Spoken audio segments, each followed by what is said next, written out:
আমরা সারা ভারত গণতান্ত্রিক নারী সমিতি সদর মহকুমা কমিটির পক্ষ থেকে এখানে এসেছি এবং এই লোকালের যারা নেতৃত্ব ওনারা আছেন, তো আমরা দেখলাম যে গত 1 অক্টোবর আমরা খবর পেলাম যে ধলেশ্বরে একজন গৃহবধূ সুজাতা কর্মকার, হাজব্যান্ড শেখর কর্মকার, তো হাজব্যান্ড এখন কি হয়েছে আমরা জানি না, কিন্তু সুজাতা কর্মকার হ্যাঙ্গিং অবস্থায় সুজাতা কর্মকারকে দেখা গেছে।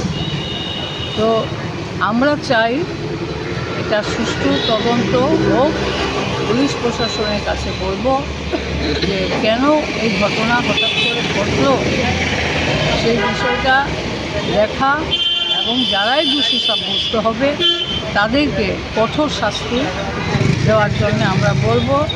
আমরা সবসময় বলি যে নারীদের উপর যে নির্যাতন গোটা রাজ্য জুড়ে হচ্ছে, আমাদের সদর এলাকায় হচ্ছে, এই নির্যাতন যেখানেই হবে নারীদের, সেখানে যাতে কোনো ধরনের রং না দেখা হয়।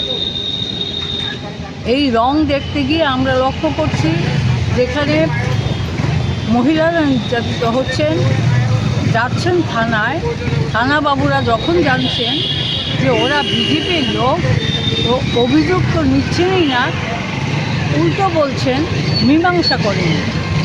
তো যার বাড়িতে লোকটা গেল, মহিলাটা গেল, সেই বাড়ির অবস্থাটা কী হতে পারে? তো পুলিশের তো এটা করার কথা না। পুলিশ তো আমরা জানি মেরুদণ্ড সোজা করে চলার কথা পুলিশের, কিন্তু আজকে পুলিশ একটা অংশ প্রায় মেরুদণ্ডহীন হয়ে পড়েছে। তাদের বাড়িতে তো লোকজন আছে, মা আছে, স্ত্রী আছে, বোন আছে, সেই জায়গায় দাঁড়িয়ে পুলিশ কেন নিরপেক্ষ ভূমিকা নেবে না? আমাদের রাজ্যের পুলিশ তো কালাস্কার্ত পুলিশ বামফ্রন্ট আমলে ছিল। বামফ্রন্ট সরকার কখনো বলেনি যে অপরাধী নিজেটা কম ছিল, এখন দারুণভাবে বৃদ্ধি পেয়েছে। সামাজিক অবক্ষয় থেকে শুরু করে সমস্ত দিক দিয়ে আমাদের রাজ্যের যে বর্তমান আইন শৃঙ্খলা পুরোপুরি ভেঙে পড়েছে। তার জন্য আমরা বলবো রাজ্যের আইন শৃঙ্খলা, নারীদের নিরাপত্তা, এই সংক্রান্ত বিষয়ে পুলিশ প্রশাসনকে আরও দৃঢ় ভূমিকা গ্রহণ করতে হবে। সেখানে কোনো রাজনৈতিক রং যাতে না দেখা হয়, কথাই আমরা বলব।